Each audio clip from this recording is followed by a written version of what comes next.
Okay, magandang hapon po. Blessed afternoon to each and every one of us. Dumating na po yung aking order sa Shopee na CSB Study Bible. Alam nyo, hindi po ito ganun kamahal.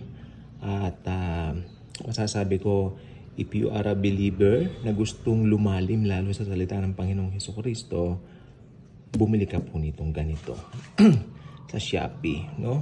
Marami po sa Shopee. Ayan. Tingnan po natin yung likod. Ayan. Ayan po siya. Ito ay Holman Bibles.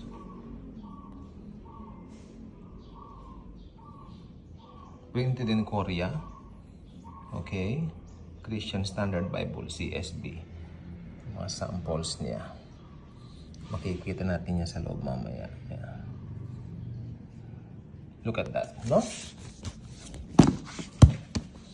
So, let's open it up. Presentation page. CSB Study Bible. Bilisan lang, ano? So, to be honest, hindi ganun kaganda ang papel. Kaya siguro medyo mura. Pero yung mga premium Bibles na tinatawag, abay, mas mahal po malamang dito. Dahil ba't naman nila pababayaan na premium tapos hindi maganda? I'm not saying na hindi maganda, kaya lang parang lukutin itong papel na ito. Kasi hindi nga siya ganun ka-premium. May mas premium pa po dito. Pero ito, maganda po, makinis po siya. Pero ibig ko sabihin, ito po ay, ang purpose nito, kaya medyo mura, para mas maraming maka-avail ng Word of God. No? Ang daming ano rito. Actually, itong pinakasikat ngayon na translation na sumisikat po siya na translation ng Biblia, no? Ayan, meron dito how to read the and study the Bible. May mga illustrations din. Kinda cool, huh? Mahaba mo ng introduction. Maganda rin yung mga photos, no?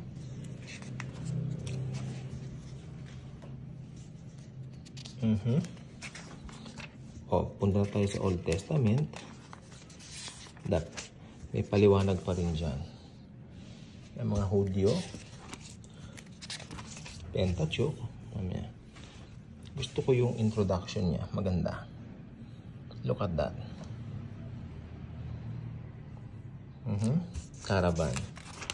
So, eto, the Bible itself, ito po ay 9.5 pounds yata, 9 pounds ang ano niya, ang kanyang size. Pero share ko lang po naman sa inyo para maganda po mag-aral ngayon eh. Alam niyo po ba yung eschatology nito, napakaganda yung mga paliwanag niya. Medyo fast forward tayo ng konti kasi alam nga isa-isahin ko naman to anong oras tayo aabutin. Judges. Look at the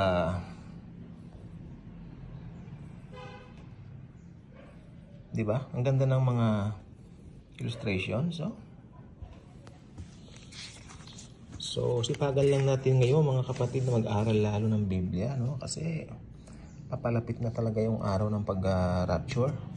Pag-rapture niya sa atin. Judges, Samson and Delilah. Okay, you know that story of Samson and Delilah, right? Ang ganda ng mga illustrations. I love it. Bawat introduction sa book may illustrations. Kinda cool. Yan. Kaya kayong mga believers na may budget naman at gusto ng study Bible, I highly recommend the CSB Study Bible. Itong panahon natin ngayon. Inilabas po ito 2017. Hindi masyadong sumikat noon, pero sa katagalan niya sa market, napapansin siya. Lalo na po ng pandemic. Alam niyo ng pandemic, naubos sa mga Bible sa Amerika dahil maraming bumili. At isa ito sa napansin nila na maganda. Kasi mura na maganda. Hindi siya ganun kamahal. Pero I cannot say the price dito sa ating vlog. Kasi nga po, mga ganyan, talagang dapat kayo mag-check ng price sa Shopee. Check nyo po sa Shopee. Makikita nyo doon. Samuel. Ayan.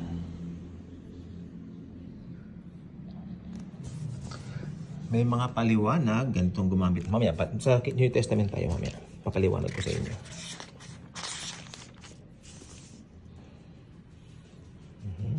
I love the maps, no? Ilapit natin sa mga maps, oh. Oh, ne? Talagang maganda yung pagka-drawing, ano? Pagkagawa. I love it. Kinda cool, huh? Illustration, sino ba to? Ito si Elijah. Oh. Diba yung sa Carmel? Pinagpaulan ng Panginoon nung ano? Yung tumawag sila kay Baal, tapos si Elijah tumawag sa Lord. Fast forward tayo sa New Testament na. Ito muna Psalms. Puntahan muna natin yung Psalm 23. Ito yung Psalm ni mother namin nung bago siya namatay. Paborito niya yung Psalm 23. Maganda din po naman po. Pero hindi kasing ganda ng premium Bible na talagang syempre makinis sa mga papel. Makinis po ito pero iba yung papel ng talaga. Ayan. The Lord is my shepherd. I have what I need. Yeah. Tuloy natin.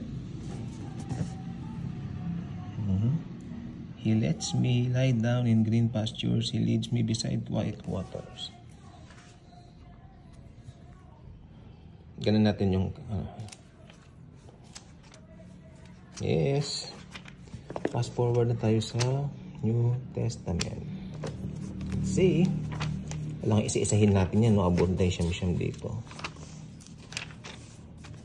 Ganda ng mga ganda ng mga illustrations niya.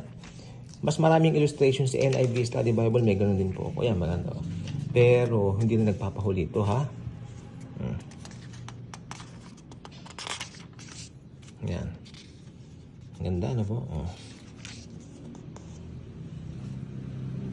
Ganda po mag-aral ng Word of God, lalo na kung talagang tahimik ang paligid. Yeah. Babasa kayo. Itong salin to ng CSB, ito po ay napaka madaling unawain pero talagang accurate po siya mula sa Hebrew at sa Greek. Kaya beautiful to have. Pwede mo rin gamitin itong personal Bible mo.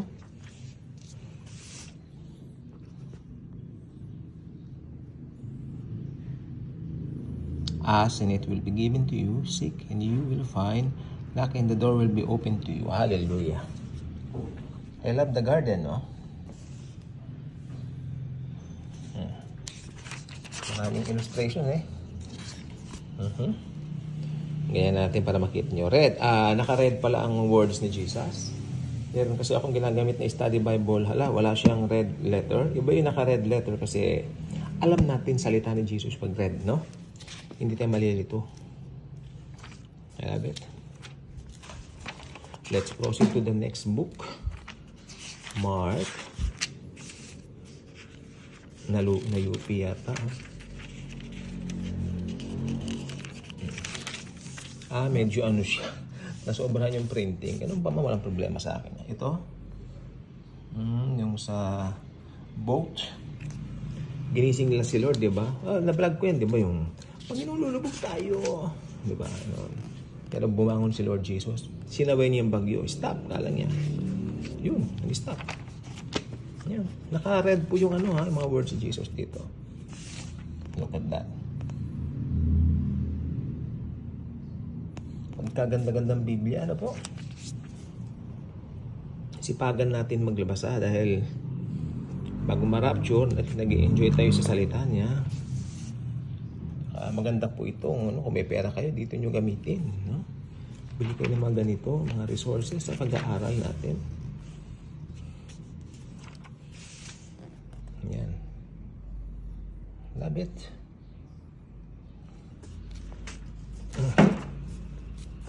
Okay, John 1:1 tayo. Nasa book tayo ng John. Ito, pinakita incarnation and Christology.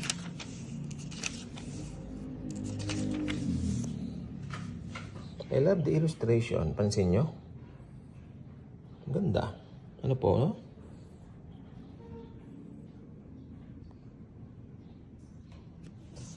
Labit. Basahin natin yung John 1:1. Incarnation. Ayun. In the beginning was the Word, and the Word was with God, and the Word was God. He was with God in the beginning. All things were created through Him, and apart from Him, not one thing was created that has been created. In Him was life, and that life was the light of men. That light shines in the darkness, and yet the darkness did not overcome it. So in the 14th, we can see here, we can read here, that the Word became flesh and dwelt among us. We observe His glory, the glory as the one and only Son of the Father, from the Father, full of grace and truth. Hallelujah. It says so.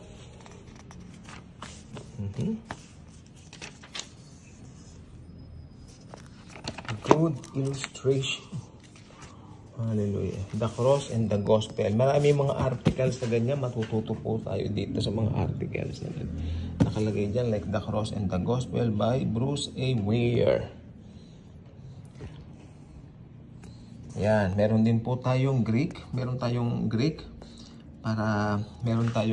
yung mga mabibigat na salita na binasa yung talata. Sa binasa yung talata, meron pong Greek like teleo. Greek pronunciation teleo. CSB translation finish. Teleo. Ito yung it is finished. Tetelestai.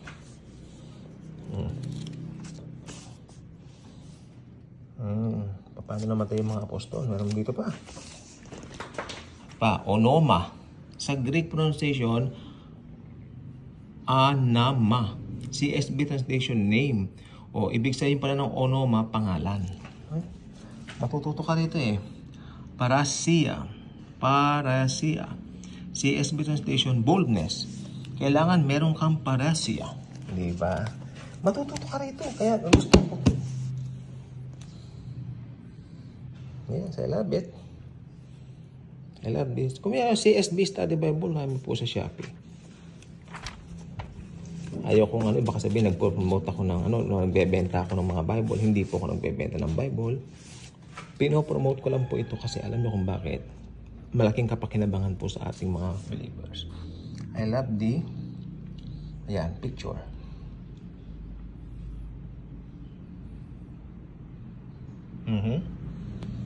Look at that. Ayun. Isisihin pa ba natin? Ayan, may manora, Okay. Yung Revelation, paborito kong book. Siyempre, dito ako kumukuha ng mga i-share ko pa sa inyo. John.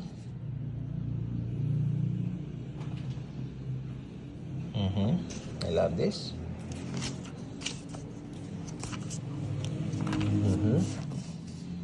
At ang maganda po dito, sa dulo ng Revelation, what really happened to the apostles. Isa-isa po mga disipulos. Yan, may sasabihin tungkol sa ano nangyari sa kanila, sa mga buhay-buhay. Yan. Okay. Ayan. So, I hope i-consider nyo po na bumili po nito. Tayong mga believers po, dapat ito ang binibili natin na una, no? Dahil malaking kapakinabangan po sa ating pag-aaral at sa ating na ring espiritu. At marami makikinabang. Halimbawa, nagbasa kayo nito, marami kayong ma-share na kaalaman na galing sa kanyang banal na salita. Okay, yun lang po. Thanks, and Jesus truly loves us all.